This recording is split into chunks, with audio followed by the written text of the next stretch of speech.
नमस्कार दोस्तों, मैं हूं मनोज कुमार गुप्ता। आप देख रहे हैं मेरे चैनल को, इसका नाम है रेगुलर क्लासेस फॉर अकाउंट। सामने आपको दिख रही है इनकम टैक्स की बुक एस.सी. मल्होत्रा वाली, और चैप्टर चल रहा है इनकम फ्रॉम सैलरी, और क्वेश्चन नंबर चलेगा 30 क्वेश्चन पढ़ाते हैं, समझाते हैं और फिर कराते हैं।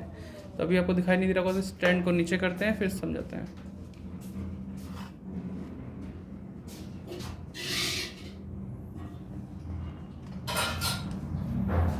ठीक है, तो स्टार्ट करते हैं। तो आपको यहाँ दिखा देता हूँ कि कैसे होगा हिसाब किताब। इन द प्रीवियस ईयर, ठीक है, in the previous year Shri Shyam Lal was an employ in an office on a monthly salary of 18,000 per month. ठीक है, तो ये मंथली सैलरी दे रखी है। He was a member of unrecognize provident fund to which he contribute 10% of his salary and his employer also contribute the equal amount. ठीक है, इतना बोल दिया। फिर आगे लिखा हुआ है यहाँ से, on 1 August 2020 he resign and join another office. उन्होंने रिज़ाइन किया 1 अगस्त से और फिर नया ऑफिस ज्वाइन कर लिया ऑन द सेम डे। ठीक है, 20,000 पर मंथ। तो पहले सैलरी थी 18, फिर हो गई उनकी 20,000। चेंजेस आ गए इसमें। फिर आगे यहाँ से बोलता है कि he received 80,000 from unrecognized provident fund which include 20,000 as interest on provident fund. तो समझ जाना कि 80 के अंदर 60,000 आपका वो भी इंक्लूड है, सॉरी 20,000 इंटरेस्ट का। तो आपको ये बता दूँ, ये मैं जब कराऊंगा तभी बताऊंगा, अभी फ़ायदा नहीं बता के, क्योंकि फिर आप पूरी वीडियो नहीं देखोगे। ठीक है, of which half of the amount consist of the company on of the employer contribution and interest there on. तो बता ही देता हूँ कि जो भी हमारा यहाँ पे रिसीव हुआ 80,000, इसके अंदर 20,000 तो आपके ये इंक्लूड थे इंटरेस्ट के, तो 60,000 कंट्रीब्यूशन का हिस्सा है और बाकी का इंटरेस्ट है। तो आधा इसमें एम्प्लॉयर का हिस्सा है इसमें, है ना, तो आधा हिस्सा ही टैक्सेबल माना जाता है, ध्यान रखना। तो अगर हम करें 60 का आधा 30 और 20 का आधा 10, 40,000 हो जाएगा, या फिर 40 80 का ही आधा जब करूँगा तो भी 40 ही होगा। तो कैसे भी सोच लो कि 40,000 हमारा टैक्सेबल दिखाना ही पड़ेगा। चलो, ये बात भी क्लियर हो गई। इसके लिए थ्योरी आप पढ़ सकते हैं, प्रोविडेंट फंड वाली थ्योरी, तो पता चल जाएगा उसमें। In his new employment he contributed 15% of basic salary, ठीक है, of his basic salary to a recognise provident fund and his employ contributed 20,800। तो वो तो कंट्रीब्यूट कर रहे हैं 15% और एम्प्लॉयर कर रहा है 20,800, क्योंकि 20,800 का ही हमें देखना पड़ता है हिसाब किताब। ठीक है, कि जो एम्प्लॉयर करेगा हमें देखना होगा 12% से ज़्यादा है या नहीं है, उसी हिसाब से टैक्सेबल माना जाएगा। He was provided with an unfurnished rent free house in a town population less than 10 lakh दे रखी है। तो 10 लाख का मतलब है 7.5% सैलरी का आएगा इसमें, by the second employer. The municipal valuation of which वास 2,000 पर मंथ दे रखा है, तो उसका तो हमें कुछ नहीं करना।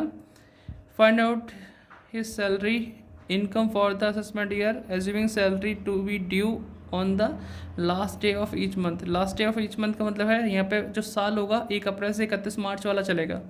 अगर first day of next month लिखा होता तो आपका 1 मार्च से 28 फेब तक चलता, उसकी काउंटिंग इस तरह से होती। तो अभी हमें जो सैलरी लिखनी है, ध्यान रखो कि अप्रैल से स्टार्ट हुआ था तो उस समय तो हमें 18,000 मिल रहा था। अगस्त से स्टार्ट हुआ ये रिज़ाइन करके नया ऑफिस, तो वहाँ पे 20,000 सैलरी मिल रही है। तो अप्रैल से जुलाई तक गिनो, अप्रैल मई जून जुलाई, 4 महीने की जो सैलरी होगी वो 18,000 से होगी। बाकी 8 महीने की जो सैलरी होगी अगस्त से जो हम गिनेंगे, अगस्त सितंबर अक्टूबर नवंबर दिसंबर जनवरी फरवरी मार्च, 8 महीने की 20,000 सैलरी होगी। तो इस तरीके से हम करेंगे कुछ। ठीक है, अगस्त से मार्च तक की 20,000 के हिसाब से और बाकी 18,000 हिसाब से। ठीक है, सॉल्यूशन करते हैं फिर मिलते हैं आपसे। आप इसका स्क्रीनशॉट ले लो। तो क्वेश्चन नंबर 32 करेंगे, computation of taxable income from salary for the assessment year 2021 और 22। ठीक है, तो फर्स्ट पॉइंट लिखेंगे सैलरी। ठीक, अब सैलरी मैंने बोला 2 तरह की सैलरी आएगी, दिख तो रहा होगा ना आपको, ठीक। सैलरी 18,000 और ये है 4 महीने की। कौन से 4 महीने? अप्रैल से लेकर जुलाई तक की।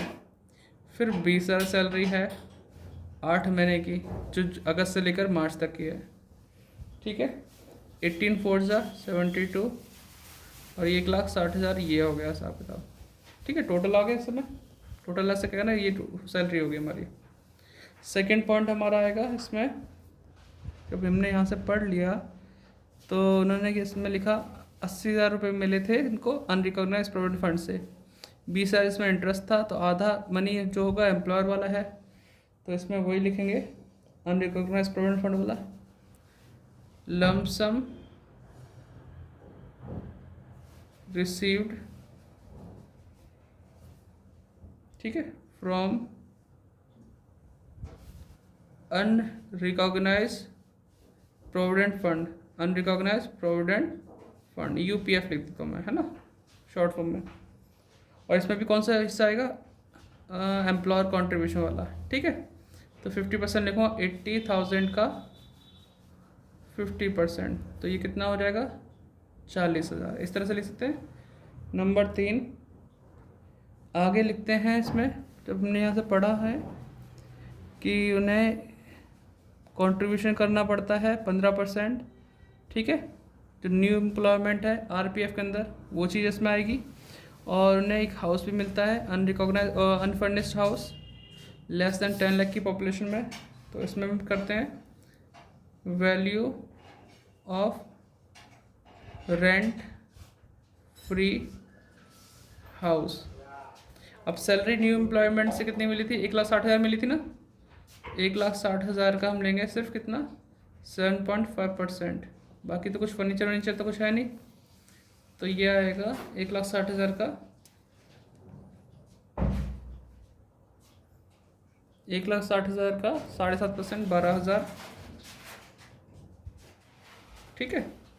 फोर्थ पॉइंट हम बोले देते हैं एम्प्लॉयर कॉन्ट्रीब्यूशन वाला, एम्प्लॉयर कॉन्ट्रीब्यूशन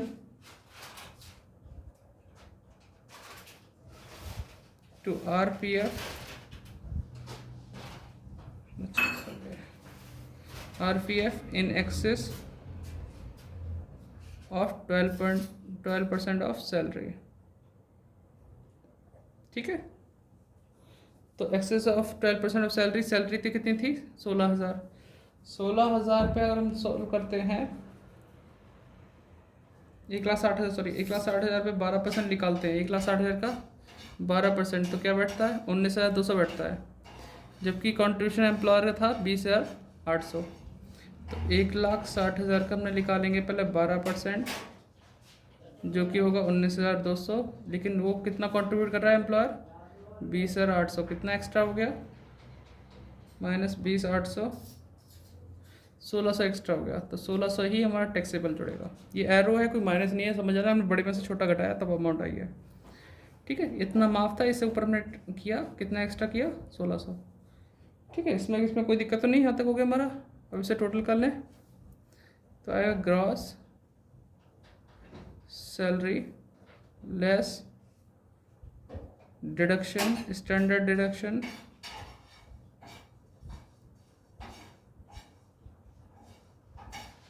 ये होगा 50,000, लेस करेंगे, पहले तो इसे जोड़ लेते हैं,